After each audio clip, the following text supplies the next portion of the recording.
ধর্ম অটল থাকলাম, চলে গেল সে আল্লাহ সুবহানাহু ওয়া তাআলার কাছে। বলেন রাসূলুল্লাহ সাল্লাল্লাহু আলাইহি ওয়াসাল্লাম দাওয়াত দিয়েছে, কিন্তু হিদায়াত কি আবু তালিবের জন্য কবুল হয়েছে? বলেন তো দেখি। আপনারা যারা যুবক আছেন বলুন তো, এখানে এসে বসে আছেন ইসলামের ছায়া তলে, দ্বীনের ছায়া তলে, ইমানের ছায়া তলে যে আশ্রয় নিয়েছেন, এই প্যান্ডেল না, আপনি ইমান কবুল করছেন মানে ইমানের ছায়া তলে চলে আসেন। আপনি বলেন তো, আপনি জাহিলিয়াতের সময় কোনদিন বলছিলেন আল্লাহ আমাকে হিদায়াত দাও? এটা কে দিছে? কেন দিছে? এটা বুঝতে চেষ্টা করবেন না ভাই। আমাদের সাথে রাগ করেন, আমাদের পিটাতে মন চায় পিটান, এখনই পিটান, কিন্তু কেন আপনি নিজের গুরুত্ব বুঝতে চেষ্টা করবেন না যে আল্লাহ তাআলা আপনাকে দামি বানাইছেন, আল্লাহ তাআলা আপনাকে জান্নাতের অগ্রগামী বানাইছেন। আপনিও সেই ব্যক্তি হতে পারবেন আবু বকরের মতো, যদি আমল করেন জান্নাতের প্রত্যেকটা দরজা আপনাকে ডাকবে। আপনিও তেমন ব্যক্তি হতে পারেন, রাসূলুল্লাহ সাল্লাল্লাহু আলাইহি ওয়াসাল্লাম কাফের নিয়ে রওনা দিবেন, সেই অগ্রগামী কাফেরের ভিতরে আপনিও থাকবেন। আপনিও সেই ব্যক্তি, প্রত্যেকটা যুবক, বড় আমার মুরব্বিয়ানে কেরাম, আমার ছাত্র ভাইরা, তোমরাও সেই লোক, তোমরাও সেই ব্যক্তি যারা আল্লাহ ওয়াদা করছেন যে তুমি চিন্তা করো না, যালিকা ফাদলুল্লাহি ইউতিহি মাইয়াশা, আমার অনুগ্রহ আমি বাড়ায় দিব, হায়াত কম আমি ধৈর্য দিব, তারা বুঝতে পারে না আমি বুঝাই দিব, ধৈর্য কম আমি ধৈর্য দিব। এই যে প্রত্যেকটা পদে পদে আল্লাহ আপনাকে সাহায্য করতেছেন, করে যাচ্ছেন, করবেন, এটা তার ওয়াদা। আর আমরা কতটা গাদ্দার, কতটা আল্লাহদ্রোহী, কতটা দিনবিরোধী, যে আল্লাহ সমস্ত প্রয়োজন থেকে তিনি নির্লিপ্ত, তার কোনো কিছুর দরকার পড়ে না, তিনি কোনো কিছুর মুহতাজ না, তিনি নিজেই শাহেনশাহ, নিজে God of the Lords, Lord of the Lords, সমস্ত বাদশা যিনি, তিনি আমাকে অনুগ্রহ করেছে, বান্দা তুই আয় জান্নাতের দিকে। আমি বলছি দরকার নেই, আমাকে ছেড়ে দাও, আমি ওই পার্কে মেয়েকে নিয়ে সন্তুষ্ট, আমি ফেসবুক নিয়ে সন্তুষ্ট, আমি বিসিএস এক্সাম নিয়ে সন্তুষ্ট, আমি আমার যেটা করছে আমাকে আমার মতো বাঁচতে দাও। আমরা বলে না যুবকরা, আমি নিজেকে নিজের মতো গুছিয়ে নিয়েছি, এটা বলে যুবকরা, মুখে মুখে বলে। কেন আপনি আপনার মতো বাঁচবেন? আপনাকে তো আল্লাহ তাআলা জান্নাতে দিয়ে নিয়ে যাবেন, অনন্ত জীবনে বাঁচানোর জন্য আল্লাহ তাআলা আপনাকে ডাকতেছে। আপনি কেন নিজের মতো বাঁচতে চান? কেন? আল্লাহ তো আপনাকে ইজ্জত দিয়েছেন, আপনাকে সম্মান দিয়েছেন, আপনাকে উম্মতে মুহাম্মদীর সদস্য বানিয়েছেন। এই গুরুত্ব কি আপনারা বুঝবেন না ভাই? বোঝার চেষ্টা করবেন না? তাহলে যদি বুঝে থাকেন, দেখেন নূহ আলাইহিস সালামের সাক্ষী কে? উম্মতে মুহাম্মদী। জান্নাতে প্রথম কে গেল? উম্মতে মুহাম্মদী। রাসূলুল্লাহ সাল্লাল্লাহু আলাইহি ওয়াসাল্লাম আল্লাহ রাগ ক্ষমার জন্য কাকে পেশ করলেন? উম্মতে মুহাম্মদী। সমস্ত দরজা রাখতেছে কাকে? উম্মতে মুহাম্মদী। আল্লাহ স্পেশাল অনুগ্রহ কাকে দিচ্ছেন? উম্মতে মুহাম্মদী। আল্লাহর ধৈর্য থেকে কাকে ধৈর্য দেওয়া হচ্ছে? উম্মতে মুহাম্মদ। খালি উম্মতে মুহাম্মদী, উম্মতে মুহাম্মদী, উম্মতে মুহাম্মদী। কেন? একজন কবি বলছিলেন, কিতনা বদনসিব है वो जो करार तक ना पहुंचे, दरे यार तक तो पहुंचे, दिले यार तक ना पहुंचे। হায় হায়, কতটা দুর্ভাগ্য যে আল্লাহ তাআলা নিজ অনুগ্রহে জান্নাতের পথে এনে দিলেন, জান্নাতের কাছে দাঁড়ালেন কিন্তু জান্নাতের ভিতরে যেতে পারলাম না। আফসোস।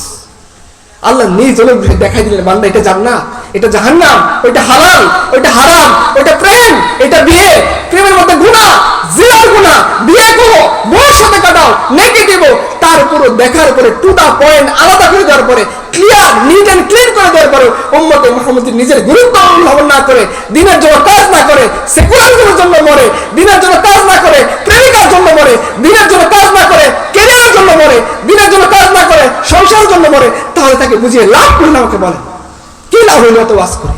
কি লাভ এত কথা বলে? কি লাভ এত আলেম উলামা কেরামের দোয়া, কান্নাকাটি, বাচ্চাদের মুজাহাদা, মেহনত দিয়ে কি লাভ যদি উম্মতে মুহাম্মদী নিজের গুরুত্ব না বুঝতে পারে? আপনাকে বানিয়ে দেবে প্রাইম মিনিস্টার, আর আপনি থালি নিয়ে পাবনার জেলা শহরে ভিক্ষা করবেন, এটা কিভাবে মানায়? আমাকে বলেন কিভাবে মানায়? দুজাহানের সর্দার যিনি, তার উম্মত আপনি, আল্লাহ আপনাকে দামি বানাইছেন, আর আপনি প্লেট নিয়ে কুফফারের দরজায় ভিক্ষা করতেছেন। কেন? আপনার রোগ ছিল না? লজ্জা করে উম্মতে মুসলিমা যে যায়, যে রোগ দেওয়ার জন্য অপেক্ষায় আছে। আল্লাহ কি বলছেন? উজিবু দাওয়াত দাঈ ইযা দাআন। আল্লাহ তাআলা কি বলছেন? যে আমার ওয়াইদা সালাক ইবাদি আন্নি ইন্নী করিব। উম্মতে মুহাম্মদীকে জানিয়ে দাও, হে মুহাম্মদ, যে তুমি যখন উম্মতে মুহাম্মদ আমাকে ডাকবে, আমি দূরে না, আমি কাছে, যখন সে ডাকবে আমি তার ডাকে সাড়া দিব, যখন সে আমার কাছে চাইবে আমি দিয়ে দিব, আমার কাছে মাফ চাইলে আমি ক্ষমা করে দিব। রাসূলুল্লাহ সাল্লাল্লাহু আলাইহি ওয়াসাল্লাম বলেছেন, শোনো, এক বান্দা আল্লাহর কাছে তওবা করছে, আল্লাহ আমার খুব গুনাহ, ভয় করতেছে, মাফ করে দাও। আল্লাহ মাফ করে দিয়েছে, আবার গুনাহ করছে, আবার ভাবতেছে, আবার গুনাহ করছে, আবার ভাবতেছে। রাসূলুল্লাহ সাল্লাল্লাহু আলাইহি ওয়াসাল্লাম যতবার সে মাফ চাইবে আল্লাহ তাকে মাফ করে দিবে। বলেন সে কে? মুসলমান, উম্মতে মুহাম্মদী, মুমিন। কিন্তু আফসোস, আজকের মুমিন সেই মুমিনের কদর, গুরুত্ব বুঝতে চায় না। আল্লাহ তাআলা আমাদের সবাইকে মুমিন হওয়ার গুরুত্ব বোঝার তৌফিক দান করুন। আমরা কি এখন তাহলে আল্লাহর কাছে সেজদা দিব না গার্লফ্রেন্ডের উরুতে সেজদা দিব? কোথায় সেজদা দিবেন? কার দিকে ফিরে আসবেন? কেন? আপনি গুনাহগার হন, আপনি যাই করেন ফিরে আসতে হবে কার দিকে? আপনি ভুল হয়েছে, সমস্যা নেই। আপনি সেকুলারিজম গ্রহণ করে ফেলছেন, সমস্যা নেই। এখন তো বুঝছেন, সুদ খেয়ে ফেলছেন, এখন ফিরে দেন। বেপর্দা করছেন, এখন আসেন পর্দা, সমস্যা নেই। যদি মৃত্যুর আগেও ফিরে আসেন, আল্লাহ আপনাকে কবুল করে নেবেন। আপনি আসবেন না? আপনি আল্লাহ দিকে ফিরে আসবেন না? আপনি তওবা করবেন না? আপনার গুনার ভুল আল্লাহকে স্বীকার করবেন না? স্বীকার যদি করেন, আমি না আল্লাহ রাসূল ওয়াদা দিয়েছেন যে আমার উম্মতকে নিয়ে যারা নামাজ পড়বে, রাসূলুল্লাহ সাল্লাল্লাহু আলাইহি ওয়াসাল্লামকে বলা হলো, শেষ হাদিস আপনাদেরকে বলতেছি, রাসূলুল্লাহ সাল্লাল্লাহু আলাইহি ওয়াসাল্লাম একদিন বললেন, আমার খুব ইচ্ছে হয় আমি আমার ভাইদেরকে দেখি। সাহাবায়ে কেরাম বললেন, ইয়া রাসূলুল্লাহ, আমরা কি আপনার ভাই নই? বলছে, না, তোমরা তো আমার সাহাবী। ভাই কারা? বলছে, যারা তোমার পরে আসবে, তোমাদের পরে যে জেনারেশন, যারা আমাকে না দেখে আমার উপর ঈমান আনবে, তারা আমার ভাই। সুবহানাল্লাহ, আর কি চান?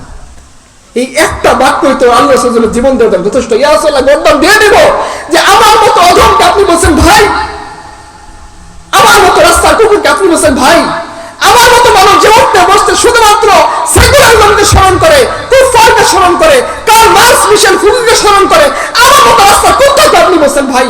ইয়া রাসূলুল্লাহ, কুরবান ফিদাকা আবি ওয়া উম্মি, এটা তো বলার দরকার ছিল। রাসূলুল্লাহ সাল্লাল্লাহু আলাইহি ওয়াসাল্লাম জিজ্ঞাসা, ইয়া রাসূলুল্লাহ, কিভাবে চিনলেন আপনার উম্মতকে? এত মানুষ, lakh lakh crore crore million million billion billion trillion trillion মানুষ হাসরের ময়দানে থাকবে। রাসূলুল্লাহ সাল্লাল্লাহু আলাইহি ওয়াসাল্লাম বলেন, শোনো, তোমরা যদি দেখো তোমাদের কোনো ঘোড়াকে ছেড়ে দিছো, যার কপাল সাদা, হাজার ঘোড়ার মধ্যে তাকে চিনতে পারবা না? আপনার গরু যদি 10টা গরুর মধ্যে ছেড়ে দেওয়া, আপনি চিনতে পারবেন না? যারা গরু পালেন, রাসূলুল্লাহ সাল্লাল্লাহু আলাইহি ওয়াসাল্লাম বলেন, শোনো, আমার উম্মত নামাজ পড়বে, আমার উম্মত রোজা করবে, আমার উম্মত ওযু করবে, প্রত্যেকটা অঙ্গ এরকম সাদা নূরের মতো ঝকমক করতে থাকবে, আর একদম ঝকমক ঝকমক চেহারা দেখে আমার উম্মতকে চিনে নিব। সুবহানাল্লাহ। আপনি কপালের ভিতরে সেই সেজদার দাগ লাগাইতে চান না? ওযুর পানি আপনি হাতে নিতে চান না? আল্লাহর দিকে সেজদা দিতে চান না? এগুলো করবেন, আল্লাহ সাল্লাল্লাহু আপনাকে চিনে নেবেন। করবেন না, আপনাকে চিনবেন না। এখন আপনি কি করতে চান? আপনি সিদ্ধান্ত নেন। এই ওয়াজ, এই আবেগ, এই কথা সব ব্যর্থ হয়ে যাবে যদি উম্মতে মুসলিমা তার গুরুত্ব না বুঝতে পারে। সে কুফারের মতো আচরণ করলে এই ওয়াজের কোনো মূল্য নাই, এই বসে থাকার কোনো মূল্য নাই, এই আবেগের কোনো মূল্য নাই। এই বলা, এই শোনা, এই পড়া কি ভেবে রাখবে যদি উম্মতে মুসলিমা এত বড় সম্মান, ইজ্জত, মর্যাদার অধিকারী হওয়া সত্ত্বেও সে কুফারের মতো আচরণ করে, অহিংসাদের মতো আচরণ করে, সে যদি বেরামীদের মতো আচরণ করে, সে যদি নালায়কদের মতো, মোরতাদের মতো আচরণ করে, তাহলে এই ওয়াজ করে কি লাভ হবে? এই জন্য আমরা আজকে নিয়ত করি, বুড়া হই, জওয়ান হই, তাকতওয়ার হই, দাড়ি থাক বড় থাক, টাকটু নিচে কাপড় থাকবো না থাকবো, ইনশাআল্লাহ আপনি আল্লাহর দিকে ফিরে আসেন, টাকটু উপরে কাপড় উঠে যাবে, দাড়ি লম্বা হয়ে যাবে আস্তে আস্তে, সমস্যা নেই, ফিরে আসুন। ফাফিরু ইলাল্লাহ, তওবা করেন, ইনশাআল্লাহ আল্লাহ তাআলা তার ওয়াদা, ওয়ামান আওফা বিআহদিহি মিনাল্লাহ, আল্লাহ বলেন, শোনো, আল্লাহ যে ওয়াদা করেন, আহাদ করেন, চুক্তি করেন, কোনো দুই নম্বরই নাই। আর আল্লাহ ওয়াদা করছেন আপনার সমস্ত গুনাহকে তিনি নেকি দ্বারা পরিবর্তন করে দিবেন। আপনি চান কি চান না? তাহলে আজকে থেকে আমরা নিয়ত করবো তো ইনশাআল্লাহ আমাদের দিলে, মনে, প্রাণে সবসময় আমাদের দিন থাকুক, গুনাহগার হন, দাড়ি থাকুক বা না থাকুক, আপনার দাড়ি বড় হয়ে যাবে ইনশাআল্লাহ। টাকটু নিচে কামে তখন হতাশ হবেন না, আপনি আল্লাহর দিকে ফিরে আসেন। শেষ একটা এক্সাম্পল দিই, শেষ কথা, শেষটা বলি, শেষ করে দিই ইনশাআল্লাহ। একবার সহিহ মুসলিমে আসছে, এক লোক মারা যাচ্ছে, মারা যাওয়ার আগে তার ফ্যামিলিকে ওসিয়ত করছে, শোনো, আমি যে গুনাহ করছি, আমি যদি আল্লাহর কাছে ধরা খাই, আল্লাহ আমার ছাড়বেন না, আমি শেষ হয়ে যাব।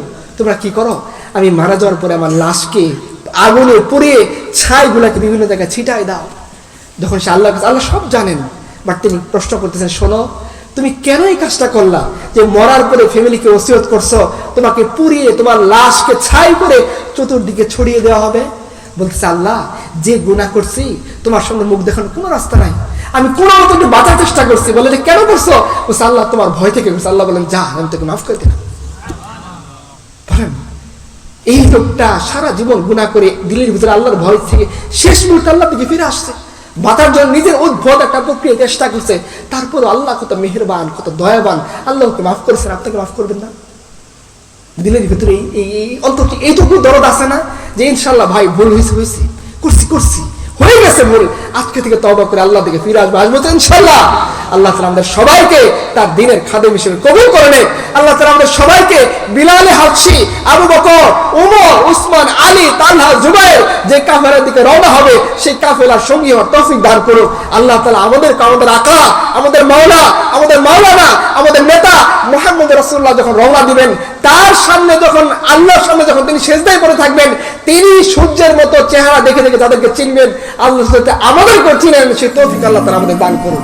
ওয়া আখিরু দাওয়ানা আলহামদুলিল্লাহি রাব্বিল আলামিন। ওয়াসসালামু আলাইকুম ওয়া রাহমাতুল্লাহি ওয়া বারাকাতুহু।